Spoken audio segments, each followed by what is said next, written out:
थी। आसमानी बिजली की कड़क ने मानो आसमान को चीर दिया था। गांव का नाम था रामगढ़। राकेश गांव के बाहर बने अपने छोटे से क्लिनिक में बैठा था। अपने जीवन के अकेलेपन को दूर करने के लिए वो एक रिसर्च कर रहा था। लेकिन बरसात की उस भयानक रात का काला साया उसकी क्लिनिक पर पड़ चुका था।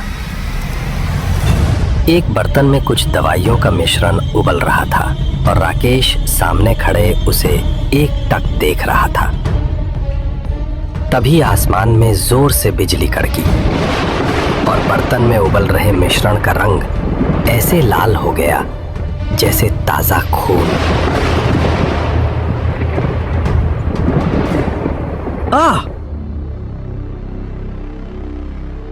ये क्या हुआ? इस मिक्सचर का रंग अचानक लाल कैसे हुआ? बिल्कुल जैसे खून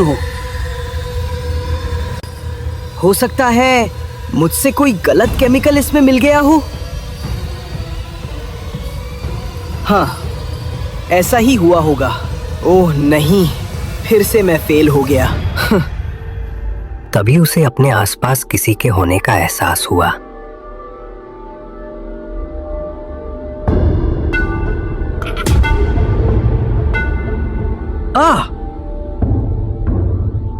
कौन है? ऐसा क्यों लग रहा है कि यहाँ कोई है,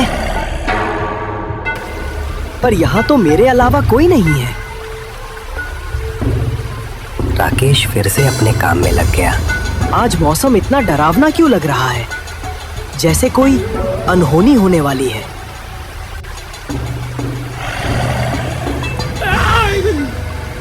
वो कौन था? अभी कौन था यहाँ? पर यहाँ तो कोई नहीं है। ये आज मेरा दिल इतना क्यों घबरा रहा है? राकेश हकीकत और भ्रम में फर्क कर ही रहा था कि अचानक क्लिनिक के दरवाजे पर एक हल्की सी दस्तक हुई।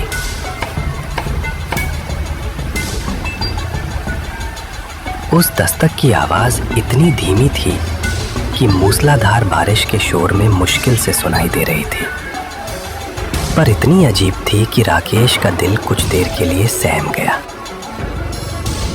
अरे, ये इस वक्त दरवाजे पर कौन है?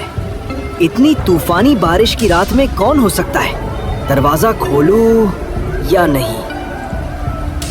राकेश ने धीरे से जाकर दरवाजा खोला तो बाहर जो आकृति खड़ी थी उसे देखकर राकेश के रोंगटे खड़े हो गए। दरवाजे पर एक बेहद खूबसूरत लगभग 24 से 25 साल की लड़की खड़ी हुई थी। वो बारिश में भीग रही थी। उसकी आंखें काली, बड़ी और गहरी थीं, जैसे उनमें रात का सारा अंधेरा समाया हो। वो लड़की धीमी और कांपती आवाज में बोली, डॉक्टर साहब, प्लीज मेरी मदद कीजिए। कौन हो तुम? इतनी रात को इस तूफान में कहां से आई हो? मेरा नाम मोहिनी है। मैं पास ही के गांव मीरपुर से आई हूँ। मेरी माँ बहुत बीमार है। आप मेरे साथ मेरे घर चलिए ना। लेकिन बाहर इतनी तेज बारिश और तूफान आया हुआ है, और मीरपुर गांव तो रामगढ़ से 10 किलोमीटर की दूरी पर है, और बीच में वो गहरी नदी है। इस वक्त वो नदी अपने पूरे उफान पर होगी। मुझे तो यकीन नहीं आ रहा है कि इतनी काली तूफानी रात में तुम अकेली यहाँ तक कैसे पहुंची। सब छोड़िए डॉक्टर साहब। मेरे लिए ये कोई बड़ी बात नहीं है। आप मेरे साथ चलिए।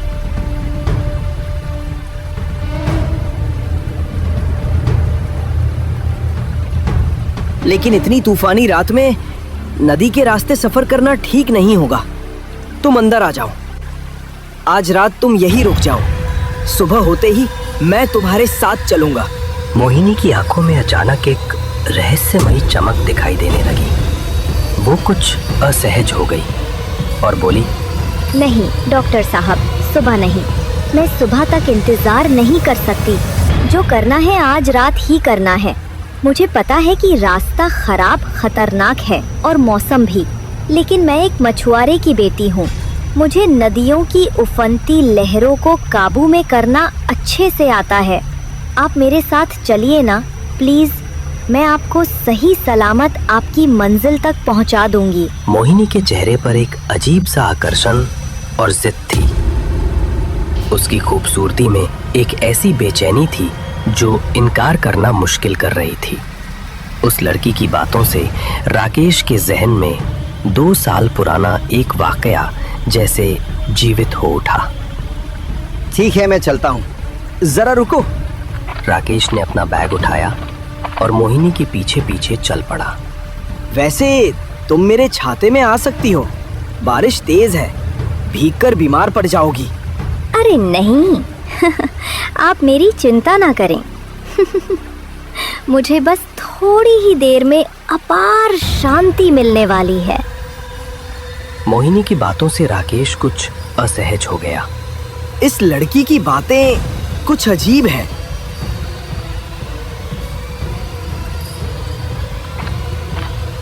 वो खामोशी से उसके पीछे चल रहा था। गांव के बाहर का रास्ता कीचड़ और पत्थरों से भरा था। मोहिनी की पायल की आवाज राकेश को जैसे सुकून दे रही थी। तभी आसमान में जोरों की बिजली कड़की और कुछ देर के लिए पूरा दृश्य सफेद और भयानक रोशनी से नहा गया। राकेश जैसे जैसे आगे बढ़ रहा था, उसका मन बेचैन होता जा रहा था। अचानक उसे एक पल के लिए ऐसा लगा जैसे उन दोनों के अलावा कोई तीसरा भी उनके साथ चल रहा है। किसी के कदमों की आहट उसे सुनाई दे रही थी। उसने एक झटके से पीछे मुड़कर देखा तो कोई नहीं था। फिर अचानक दूर झाड़ियों के पीछे से एक काला साया उसे झांकता हुआ दिखाई दिया।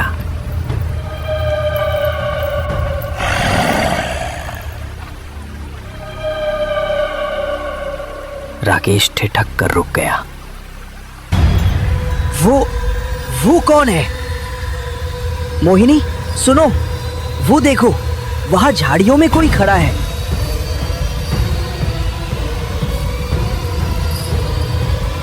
लेकिन मुझे तो वहाँ कुछ भी नहीं दिखाई दे रहा है। आप किसकी बात कर रहे हैं? अरे ये तुम क्या कह रही हो? वो सामने उस पेड़ के पास ही तो है। देखो, ऐसा लग रहा है जैसे कोई काली परछाई जैसा कुछ है। वो हमें ही घूर रहा है। ओहो डॉक्टर साहब, वहाँ तो कोई नहीं है। आप समय बर्बाद ना करें, बारिश तेज होती जा रही है। मैं अब और इंतजार नहीं कर सकती हूँ। मुझे अपनी मंजिल को जल्द से जल्द पाना है। आप चलिए जल्दी। मंजिल? कौन सी मंजिल? तुम्हारी बातें बड़ी अजीब है। मेरा मतलब है हमें घर पहुंचना है ना। माँ इंतजार कर रही होगी। चलिए। उस काले साए को देखते हुए राकेश मोहिनी के पीछे फिर से चल पड़ा और देखते ही देखते वो काला साया कहीं गायब हो गया। मेरे मन का कोई वहम होगा शायद। पता नहीं आज मुझे क्या हो गया है। आज की रात बड़ी डरावनी सी लग रही है। करीब आधे घंटे के बाद वे दोनों नदी के किनारे पर पहुंच गए। वो नदी काली दरिया के नाम से मशहूर थी। नदी की धारा एक काले सांप की तरह बलखा रही थी। मोहिनी ने राकेश की तरफ एक रहस्यमयी नज़र से देखा, जैसे उसका कोई मकसद पूरा हो गया हो। उसने नदी के किनारे पर बंधी एक नाव को खोला। आ जाइए डॉक्टर साहब, बैठ जाइए, जल्दी कीजिए ना। तभी राकेश के मन में एक बुरी आशंका ने दस्तक दी। वो खतरनाक नदी, तेज बारिश और भयानक वातावरण, ये सब मिलकर राकेश के दिल को बेचैन कर रहे थे। लेकिन अब लौटने का कोई रास्ता नहीं था। वो हिचकिचाते हुए मोहिनी से बोला, मोहिनी, ये नदी तो बहुत भयानक लग रही है। कितनी गहरी है। इस खराब मौसम में नदी के रास्ते से जाना सुरक्षित होगा क्या? घबराइए मत, मैं नाव चलाने में माहिर हूँ। ये नदी ये तो मेरा घर है, इससे तो मेरा रोज पाला पड़ता है। आप नाव में बैठ जाइए। मोहिनी के ऐसा कहने पर राकेश असहज मन से नाव में बैठ गया। अब उसके साथ कुछ ऐसा घटित होने वाला था जिसकी उसने कभी कल्पना भी नहीं की होगी। मोहिनी ने पतवार संभाली। वो उस खराब मौसम में नाव को बड़े अच्छे से संभाल रही थी। पतवार पर उसकी पकड़ बहुत मजबूत थी। अब नाव गहरे दरिया में थी। चारों ओर सिर्फ पानी का शोर, बारिश की मार और बिजली की डरावनी चमक थी। राकेश नाव में सहमा हुआ बैठा था, पर मोहिनी की आंखों में एक रहस्यमयी चमक थी। अचानक मोहिनी ने पतवार को छोड़ दिया। उसके चेहरे पर अब मासूमियत नहीं थी, उसकी आंखों में जैसे आग जल रही थी। वो एक गंभीर और ठंडी आवाज में बोली, डॉक्टर साहब। मोहिनी की आवाज बारिश और नदी के शोर को चीरती हुई राकेश के कानों में पड़ी। आपको डर लग रहा है ना? चलिए मैं आपको एक कहानी सुनाती हूँ। कहानी? कैसी कहानी? एक माँ और उसकी जवान बेटी की कहानी, जो इसी रामगढ़ गांव के पास रहती थी। ठीक है, तुम सुनाओ। कहानी सुनते हुए शायद मेरा डर कुछ कम हो जाए। या बढ़ भी सकता है। अरे डरिए मत, मैं तो मजाक कर रही थी। अभी थोड़ी देर में सब पता चल जाएगा आपको। चलिए मैं आपको वो कहानी सुना ही देती हूँ। उस दिन ऐसी ही एक बरसात की तूफानी रात थी, जब उस लड़की की माँ बीमार थी और वो लड़की इसी नदी के रास्ते लहरों के तेज उफान को झेलते हुए आपके क्लिनिक तक पहुंची, ठीक उसी तरह जैसे आज मैं आई हूँ। राकेश का दिल जोरों से धड़कने लगा। ये कहानी उसे किसी की याद दिला रही थी। उस लड़की ने बिल्कुल मेरी तरह ही आपसे अपनी माँ के लिए गुहार लगाई थी। वो आपके सामने गिड़गिड़ाई। उसने बहुत मिन्नतें की कि आप उसके साथ उसके घर चले और उसकी माँ का इलाज करें, पर आपने उसकी बात नहीं सुनी और मना कर दिया। आपने कहा कि आप इतनी तूफानी रात में उसके साथ नहीं चलेंगे। आपने उसे सुबह आने को कहा, पर उसकी माँ वो रात नहीं गुजार पाई और मर गई। डॉक्टर राकेश के माथे पर पसीना आ गया। हाँ, लगभग 2 साल पहले की बात है। तब मैंने वाकई में उस लड़की के साथ जाने से मना कर दिया था। मुझे लगा था कि वो झूठ बोल रही है। शायद उसकी माँ इतनी बीमार नहीं होगी। हाँ, इसके आगे की कहानी पता है आपको? मैं बताती हूँ। उस लड़की के पास उसकी माँ के सिवा और कोई नहीं था। जब वो लड़की अकेली हो गई तो गांव के कुछ गुंडों ने उस लड़की को परेशान करना शुरू कर दिया। उसे लगा कि अब उसकी जिंदगी का कोई मकसद नहीं और एक दिन, हट जाओ मेरे रास्ते से, जाने दो मुझे। अरे छोड़ कैसे दे, आज तू बचेगी नहीं, बहुत अकड़ती है ना। अरे वो भाग रही है, पकड़ो उसे, भागने ना पाए। उस दिन भी ऐसी ही बरसात की भयानक काली रात थी। गुंडों से बचने के लिए वो लड़की भागती हुई नदी के पास पहुंच गई और उन गुंडों ने उसे चारों तरफ से घेर लिया। फिर उसने इसी नदी में कूदकर अपनी जान दे दी। मोहिनी का चेहरा उदासी और नफरत से भर गया था। उसकी आंखों से आंसू बह रहे थे। उसके आंसू बारिश के पानी से भी ज्यादा ठंडे थे। अचानक वो नाव से गायब हो गई। अरे वो लड़की, वो कहाँ गई? अभी तो यही थी। मोहिनी, मोहिनी, इस उफनती नदी में नाव को ऐसे छोड़कर कहाँ गई? मुझे तो नाव को चलाना भी नहीं आता। मैं डूब जाऊंगा। मोहिनी, कहीं वो नदी में तो नहीं गिर गई? हे भगवान। अचानक नाव का चप्पू अपने आप चलने लगा। नाव नदी के बीचों बीच गहरे पानी में थी। अपने आप चलते उस चप्पू को देखकर राकेश के दिल की धड़कनें तेज हो गई। अचानक चारों ओर से कुछ काली परछाइयों ने उसे घेर लिया। ये क्या हो रहा है? ये काले साए, इन्होंने मुझे क्यों घेर रखा है? मोहिनी कहाँ गई? मोहिनी, मोहिनी! हे ईश्वर, मेरी रक्षा करो भगवान। अचानक से मोहिनी उन काली परछाइयों के बीच दिखाई दी। उसका चेहरा मासूम नहीं बल्कि किसी निर्जीव आत्मा का था। उसकी भयानक हंसी पूरे वातावरण में गूंज उठी। कहाँ भाग रहे हो? तुम्हें लगता है तुम बच जाओगे? ने मेरी जिंदगी बर्बाद कर दी। अब तुम्हें अपने पापों की कीमत चुकानी होगी। मोहिनी, डॉक्टर साहब, मैं वही मोहिनी हूँ। हाँ, मैं वही लड़की हूँ। डॉक्टर राकेश, तुम्हारी वजह से मेरी माँ और मुझे अपनी जिंदगी खोनी पड़ी। तुम्हें इसकी कीमत चुकानी पड़ेगी। मोहिनी की असलियत जानकर राकेश की सांसें जैसे अटक सी गईं। पर मुझे नहीं पता था कि मेरी वो छोटी सी गलती किसी के लिए इतनी भारी पड़ेगी। मुझे माफ कर दो प्लीज। मैं डर गया था। उस दिन भयानक तूफान आया था। फिर भी मुझे माफ कर दो। जाने दो मुझे। जाने दूं? कैसे जाने दूं? मुझे अपनी माँ को बचाना था, पर तुम्हारी वजह से मैं उन्हें नहीं बचा पाई। आज मैं तुम्हें छोड़ूंगी नहीं।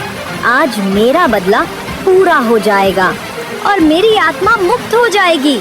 आज तुम्हें भी उसी दर्द से गुजरना पड़ेगा जिस दर्द से मैं और मेरी माँ गुजरे थे। बिना पतवार इस नाव में तुम ज्यादा देर तक जिंदा नहीं बचोगे। तुम इस खूनी दरिया में डूबकर मर जाओगे। तभी नाव के चारों तरफ मंडराते काले साए गायब हो गए। मोहिनी जोर से चिल्लाई, ये दरिया तुम्हें खा जाएगा डॉक्टर साहब। अब तुम भी मेरी तरह बन जाओगे। आओ, चलो मेरे साथ। इतना कहकर मोहिनी उस भयानक बारिश में विलीन हो गई। नदी में एक जोरों की लहर उठी और नाव को अपने अंदर समा लिया। राकेश नदी के बीचों बीच गहरे पानी में झटपटा रहा था। उसने जिंदा बचने की उम्मीद को छोड़ दिया था। तभी दूर नदी में एक मंद रोशनी आती दिखाई थी। वो रोशनी किसी नाव से आ रही थी। वो नाव कुछ मछुआरों की।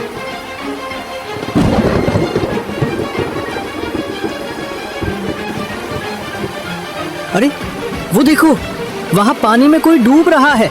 जल्दी करो, उसकी तरफ नाव तेजी से बढ़ाओ, उसे बचाना है।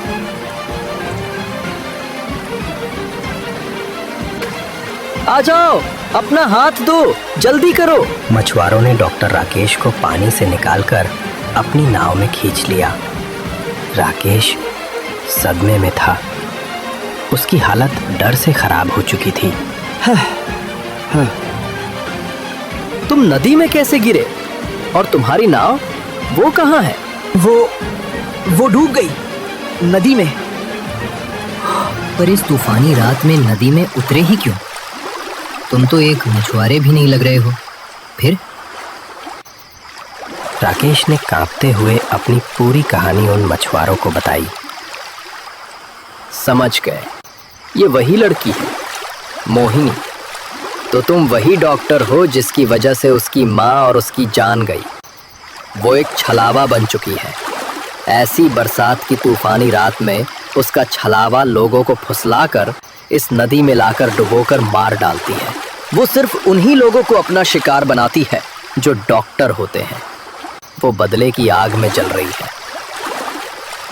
पता नहीं उसकी आत्मा को कब शांति मिलेगी।